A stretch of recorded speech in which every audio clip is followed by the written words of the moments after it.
Welcome to DS Trucks. So we got a ton of rain last night. I mean, it rained, it stormed all night last night, and yeah, I got the day off work. It's way too wet outside for me to do anything, so I got my F450 here.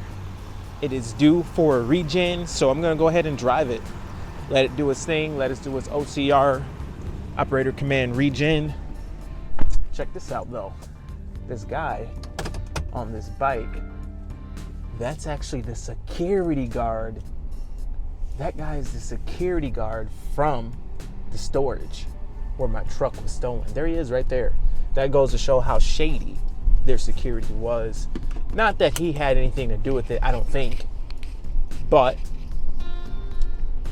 yeah, he definitely didn't prevent the theft of the trailer. But anyway, that's not what we are here to talk about today. He's probably getting nervous, like, dang, because he definitely remembers the truck. He's like, oh, he about to run me down. but then, so with the storage unit, I left a negative review on the storage unit, and I said that I thought the security guard had something to do with the theft of the trailer, and that they really didn't invest in real security, and they just have a guy. He literally lives in one of the units. They just got a guy living in the unit, and they really don't have security. And I left like a 1-star review and like called them out on their lack of security. And after I did that, they got mad at me and they like canceled my parking spot. And I was still holding on to this parking spot because I didn't know what happened. I didn't know if I was going to have another trailer like right away. I didn't know where I was going to park it, so I didn't cancel the spot. And I had 2 spots there. I didn't cancel them, I just kept them around.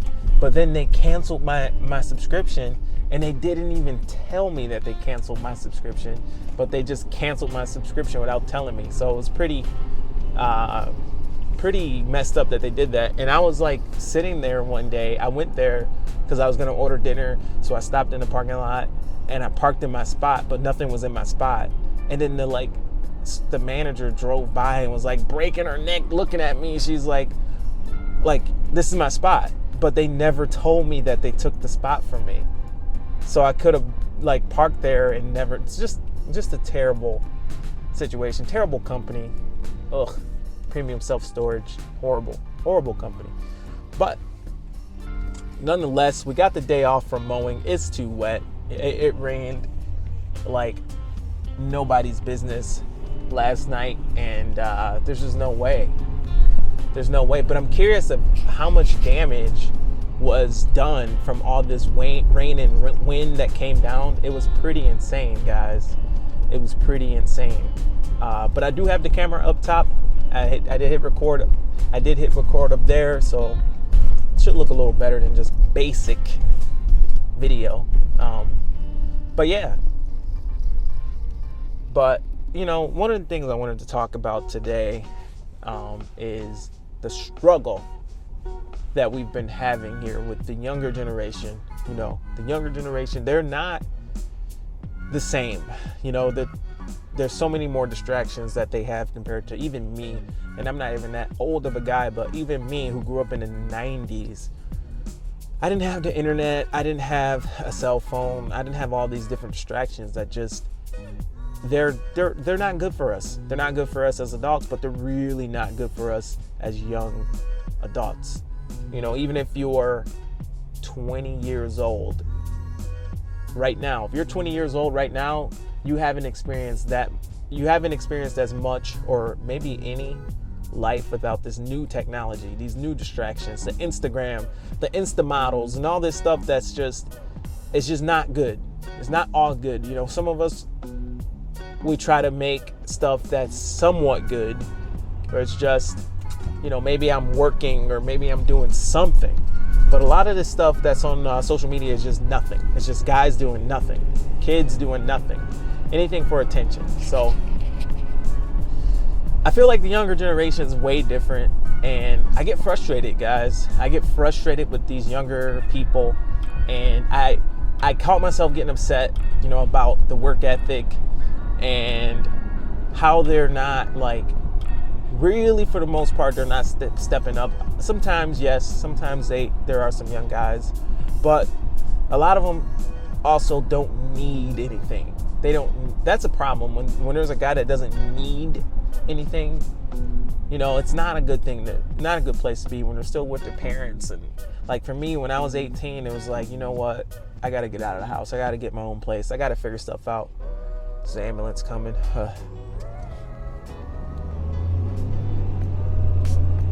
But for me, when I turned 18, it's like, I got to get out of here. Like, I can't just, I had to get an apartment. I had to get a job. I had to figure stuff out. I'm hook a right. I can avoid this ambulance.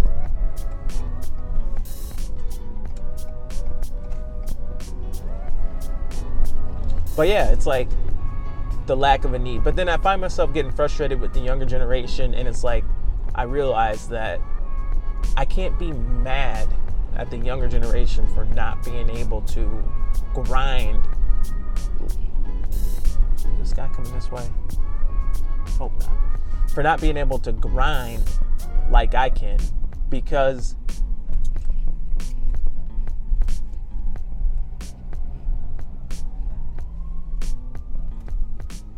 sorry, I'm looking for this ambulance. I can still hear it. I don't see it though. There's another ambulance. What's going on here? Like looking around, like where is there an ambulance? But for not being able to grind, not being able to hustle like we do or like I do or whatever, but I realize that these young people, regardless of who they are, whatever, they haven't been through what I've been through. And I'm a believer that you are a product of your experiences. You are a product of everything that's happened to you. You're a product of the people that you're around, but also everything that's happened to you. And I remember just thinking about this, and I was telling Jacob this story because he did something that frustrated me, something silly, nothing, not a big deal, just a little mistake here and there. But you know, those kind of things happen. I make mistakes still, but something that frustrated me, instead of me getting upset and yelling at him, I just told him a story about the past. And we were doing this guy's house. We were cutting this guy's lawn. He only wanted his lawn cut one time, which is something I don't do. But for this guy, I will do it. He's an old friend. I used to do work for him. And if I needed him right now, if I had to reach out to this guy right now, he would be there for me. If I said, hey, I need help, he'd help me. If I said, hey, I need work. If I don't have any work for whatever reason, I need to do a job, I need some money, I need to make money, he would get on his phone and he would reach out and he would get me enough work to where even if whatever I wanted to do in business, if I wanted to generate revenue by doing something, he knows the people and he'll get me in touch and he'll put himself out there for me so that I can have work to do. And that's an important thing. And a lot of people kind of, you know, like I said, the younger generation will take it for granted that you have work, but it's a big problem if you don't have work. And so this guy that I know, his name's Andrew.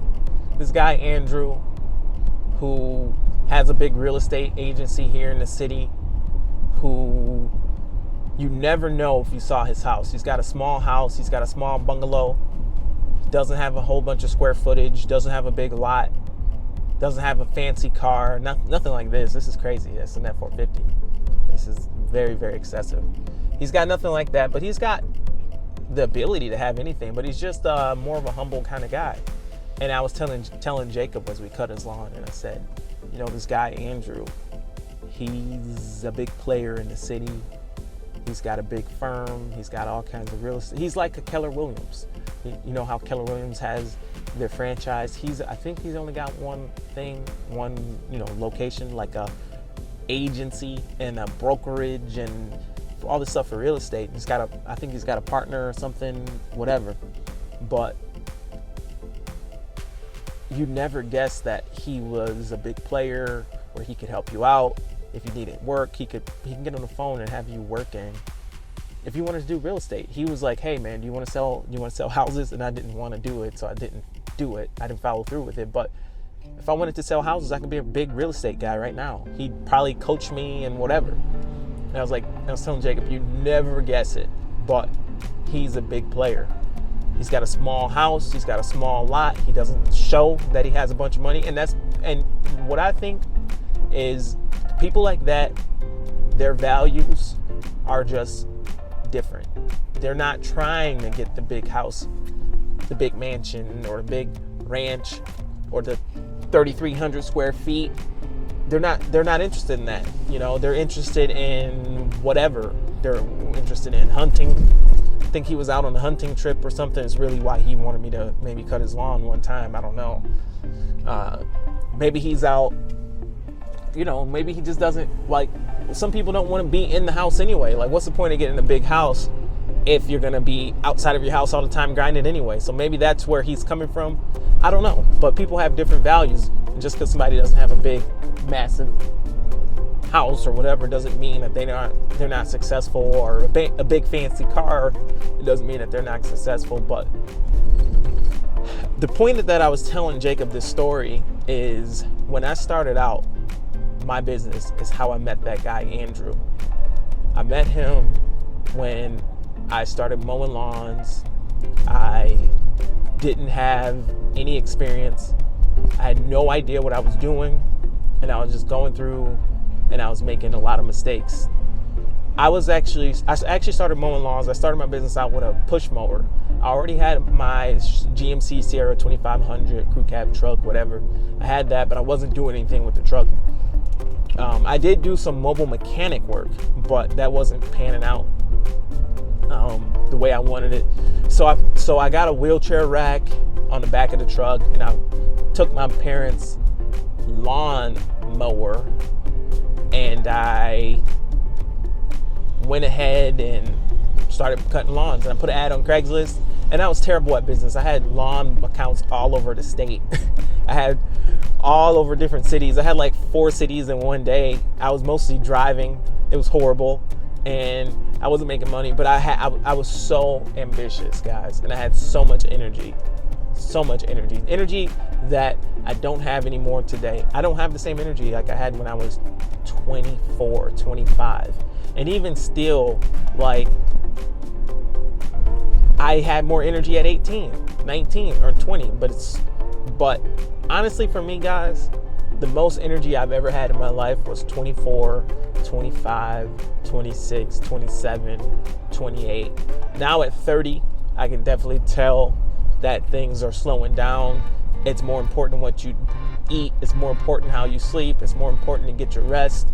But at those younger ages, it was like a whole nother level of abilities, of ability to learn new things, lack of fear, all those things. But when I met that guy, Andrew, he was selling a house, and I was cutting a lawn.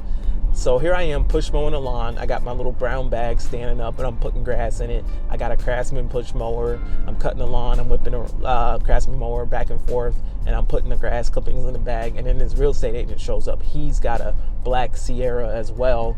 I had an 04. He had maybe a 14 or something. He had a newer one, and it had like off-road tires on it, but it was kind of modest for him being, the level whatever that he's at. He wasn't driving anything fancy. It was just a nice truck. And I remember looking at his truck and thinking, dang, that's pretty much the same truck that I have, just a model newer with off-road tires, stock rims, maybe like 35s or 33s, I don't know. And I remember thinking, dang, I would like to have that. I would like to have that truck.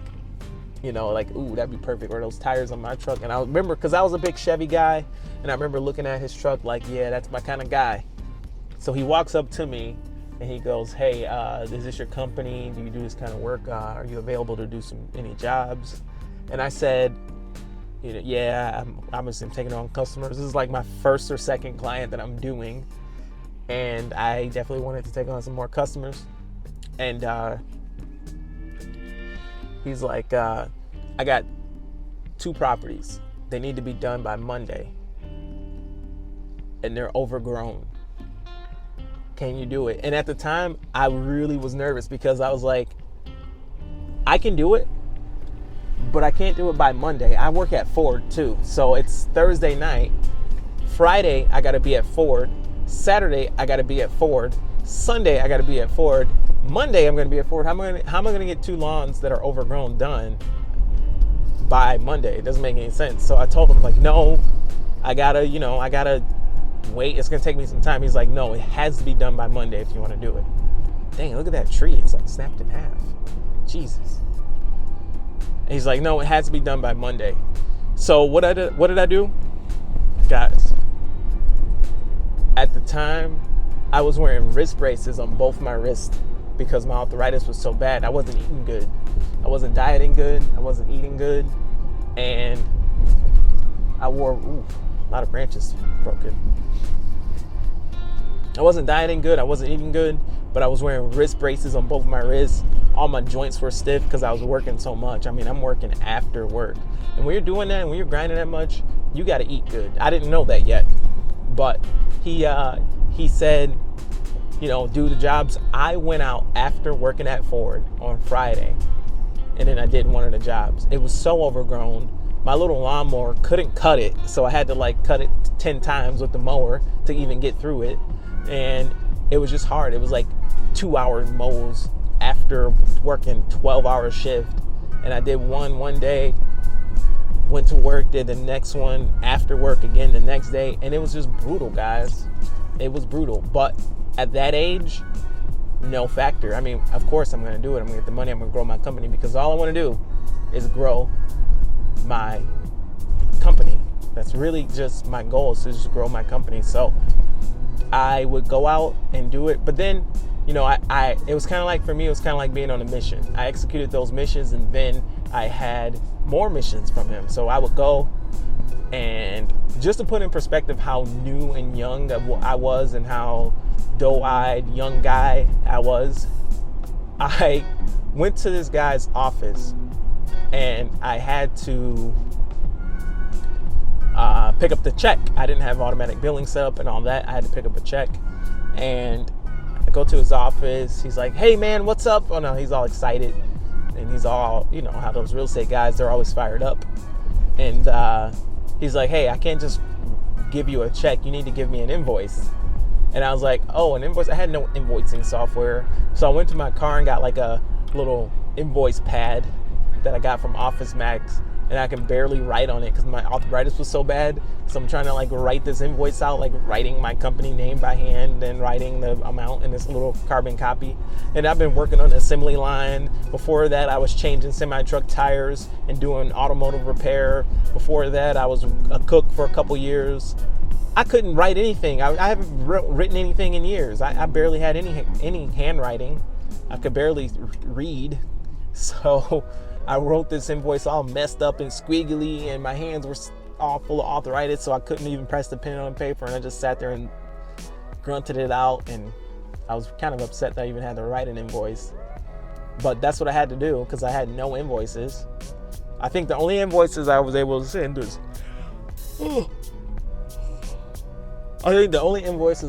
send was through PayPal. That literally was the only kind of invoices I could send out, was a PayPal invoice. And he wasn't on PayPal, so that didn't work.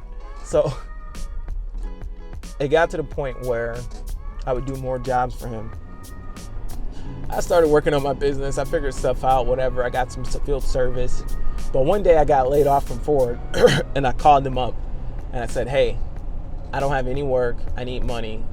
I need to work. And I need some money, whatever. He was like, all right, give me a second. I'll put you in touch with some clients of mine that need whatever landscaping done. And I'm like, at the time, I'm not really a landscaper anyway. I'm just a guy who mows lawns, but I'll do whatever I need to do. So he puts me on this job where these people are selling the house and they want to do a little makeover for the house before they sell it. And they want all the edging ripped out and all the new black diamond edging put in. And at this time I had done a couple jobs for him with some edging and some stuff, so I kind of worked my way up to this bigger job. But I remember walking around the property on the phone with him and saying, oh, you need this, and this, and you need this, and this. And he was like a master negotiator compared to me, for sure. He's just like, yeah, but make sure the price is right. And make sure it's not too much money and all this different stuff. And I jacked up the price pretty bad, guys.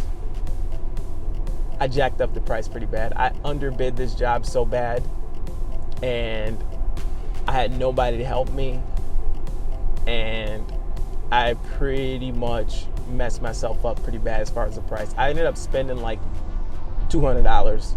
I think the job was like $2,500, but after I bought all the materials, I ended up losing like $200 because that's how bad I priced the job.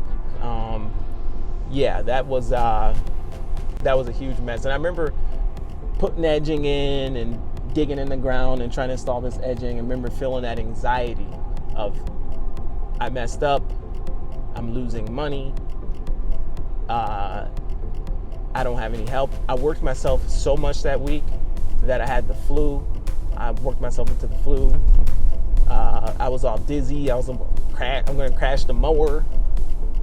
And I remember thinking, oh my God, I got to walk off of this job. I'm going to have to quit because I'm going to have to call him and I'm going to have to tell them that I messed up and I'm going to quit. And after this, I won't do this again. I won't make this mistake again, but I'm going to have to quit. And I remember thinking, you know what? If I quit, I'm going to ruin our relationship when we just met recently. If I quit, I'm going to ruin our relationship. If I get through this, I can correct this issue so it doesn't happen again. But if I quit, I'm done. I got to pull over because my camera, I think I forgot to check the memory card. So I got to pull over and fix this memory card. So my battery's going to die. Hold on 1 second while I fix this. Turbo sounds good. Engine brake. Oh, we're doing a regen, yes. So we're at 85% on the regen. I'm gonna pause this video and pick this up. Hold on 1 second. All right, we are back. So I worked myself sick and I was thinking about quitting, and I remember thinking if I quit this job, I would potentially ruin our relationship. You know, I thought about just saying, you know what, don't worry about paying me, keep the money, but I just can't go on. I had no help. I remember just digging in the dirt and the anxiety that I just can't finish. Look at all the fallen branches. The anxiety that, what street is this? I feel like I've been here before. Weird. But the anxiety that I just couldn't finish this job and I wasn't going to be able to do it. And I remember what I did is this. What I did is look at all these branches. What I did is I put in my headphones, World War I, Diaries of the Fallen Soldiers from World War I.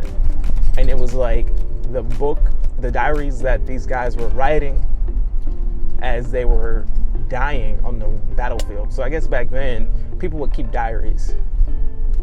Back then, people would keep diaries of, you know, that was like vlogging. Like now people vlog.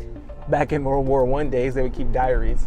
So I would just read the story of how people died in World War I and some of the hardships, just like some of the battalions and how they would charge the lines and try to cut the barbed wire. The engineers would be cutting the barbed wire and getting machine gun, like crazy stuff like that. And it was just making me realize that it ain't so bad. What I'm doing here ain't so bad. They were digging real trenches and I just got to dig a fake trench. I just got to dig a trench for this edging and get through it. And that's how I got through it. That's how I got through it. But it made me think, when I get upset with these young guys, I have to realize that they haven't been through anything. You know, it's like as you get further along in business, it gets more frustrating because as you hire these people, they're newer, they're more green, and they're people that haven't been through anything that you've been through. You've been through tons of things. You've been through all this crazy stuff and all these things that make you tougher, make you hardened. Trailer stolen, that's something. I've been through that. That's something else. That makes me way more callous, I guess, or way more paranoid. Are we stopping? Makes me way more callous, way more paranoid, whatever. But all these things that gave me the drive where you have a decision. Either you quit or you man up, you finish the job, you say what you're gonna do, and you do what you're gonna say. You complete the job, even though you lose money, even though you, and this isn't the last time I lost money, and it's not the last time that I will lose money. It's always gonna happen. If you're gonna take risk, if you're gonna continue to take a risk, then you're gonna continue to potentially lose some money along the way. Just 2019, I lost a little bit of money on some landscaping jobs as I kind of threw my hat out there, did some more landscaping jobs. I was kind of finding my way, finding out what I want to do, or kind of leaning more toward the removals, which is something that's been good for me. But I did some rock installs where I broke even on. I did a little bit of landscaping projects where I broke even on, but then learned and didn't have fear to do them. It's not like I feared that I would ever do them again, but it was like, now I know how to maybe, rock. I remember figuring out, well, if you're spreading rock, it's way heavier than mulch. You can't just be spreading rock like you spread mulch.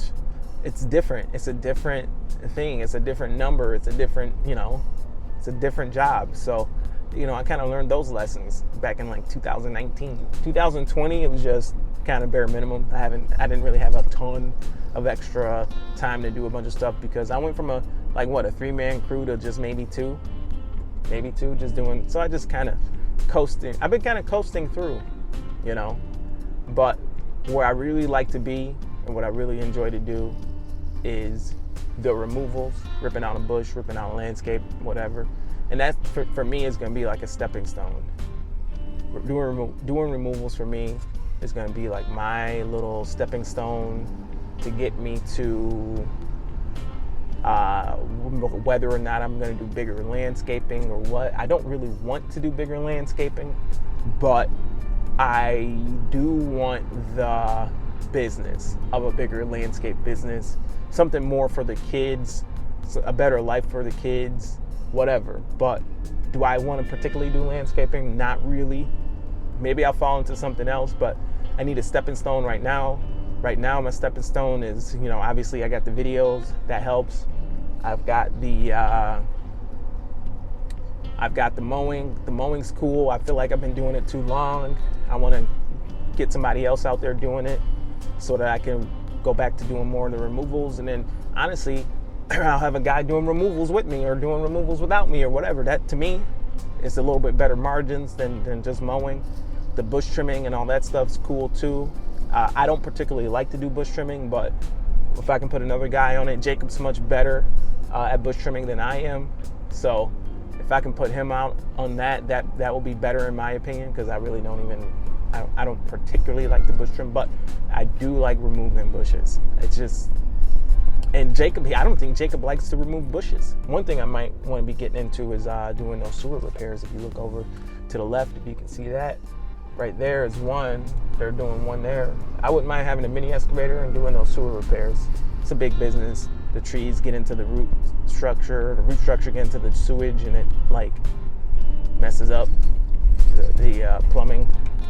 You just dig it, put in a new one. But yeah. But that's my point in the video. I can't be getting upset that, these young guys, they haven't been through what we've been through or what I've been through or what nobody's been through what I've been through. Exactly. Maybe some have been through worse or less or more or whatever, but I guess that is what makes you who you are, your experiences. You got your DNA that makes you infinitely unique, but then you got your experiences that nobody else could have had the same experiences as you.